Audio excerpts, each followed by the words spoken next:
I told you about the manufactured crisis on our southern border, a sudden spike in unaccompanied children crossing illegally into America and in alarming numbers.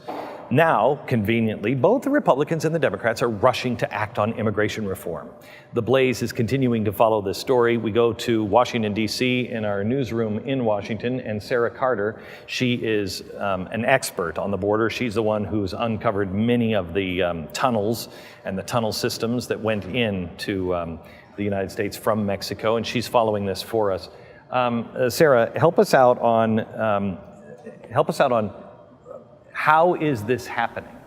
Do you believe there's any coordination at all from the Mexican government or anything? I believe there's something going on in Central America and with the Mexican government at this point in time.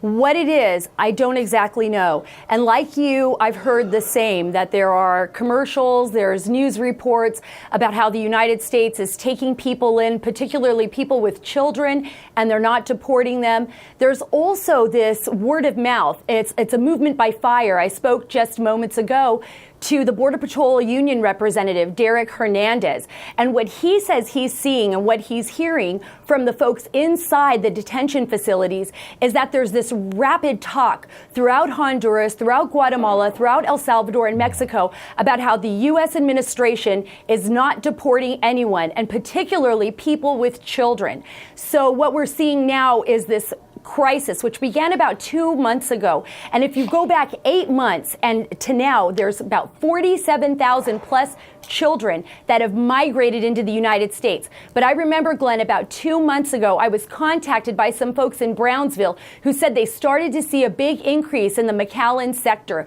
And that's right there at the tip where you see Matamoros and near the Gulf of Mexico, and then moving on in to where Reynosa, Mexico is. And that's where they're seeing this big influx of people. 800, I'm hearing, to 900 immigrants are crossing every shift. And they're holding about 1,200 every weekend. And that doesn't include the people that they've lost. Okay, so this Sara, is incredible. I really this believe, is incredible stuff. I really believe that the left is setting us up as the new Israel.